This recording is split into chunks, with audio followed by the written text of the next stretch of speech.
February 23, 1475. In the rugged highlands of western Georgia, near the remote settlement of Ardeti, a decisive clash erupted that would determine the fate of the kingdom of Georgia's western frontier.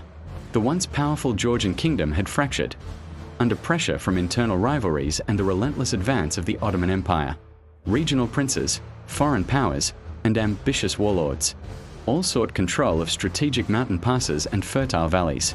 At the center of this storm stood Bagrat VI of Georgia, a ruler determined to reassert authority over rebellious territories and defend his shrinking realm. The strategic importance. Ardeti was not a grand city or fortress. It was a gateway, a narrow mountain corridor, connecting coastal lands to the interior. Whoever controlled it could move armies, collect tribute, and dominate trade routes across western Georgia. For Bagrat VI, securing Ardeti meant survival. For his enemies, capturing it meant the final fragmentation of Georgian power. The armies. Bagrat's forces consisted of armored Georgian nobles mounted on war horses, disciplined infantry from loyal provinces, archers accustomed to fighting in mountainous terrain. Opposing them was a coalition of rival nobles and regional forces seeking independence from the crown. They relied heavily on local knowledge of the terrain and swift cavalry raids. Both armies were smaller than those of great empires, but fiercely motivated. This was a battle for homeland, loyalty, and survival. The battlefield. The terrain around Ardeti was treacherous. Steep slopes, rocky ground, and narrow passes limited movement. Large formations were impossible. Commanders had to rely on smaller units, ambushes, and precise timing. Morning fog clung to the valleys as the two forces maneuvered into position.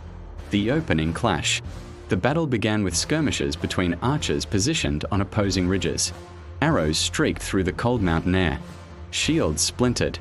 Horses reared as volleys struck the advancing lines. Bagrat ordered his infantry forward in tight formations, using shields to protect against missile fire while slowly gaining ground uphill. The turning point. Seeing the royal forces committed, the rebel coalition launched a sudden downhill cavalry charge, hoping to break the Georgian center. The impact was devastating. For a moment, Bagrat's lines wavered, but the king had anticipated this move. Hidden reserves of heavy cavalry emerged from behind a ridge, striking the attacker's flank. Trapped between infantry and cavalry, the rebel charge collapsed into chaos. Close combat followed, swords, axes, and spears clashing on uneven ground where footing is as deadly as enemy steel. Victory and consequences. By afternoon, the royal banner still flew above the battlefield. The rebel forces retreated into the mountains, their bid for independence shattered. The victory at Ardeti temporarily restored Bagrat VI's authority in western Georgia and demonstrated that even a weakened kingdom could still strike decisively when led with determination. But it also revealed a harsh truth. Georgia was fighting not one enemy, but many, internal divisions as dangerous as foreign threats. February 23, 1475. A mountain gateway. A desperate king. A battle fought where empires faded into fractured realms. Tomorrow, another date. Another moment from the ancient world.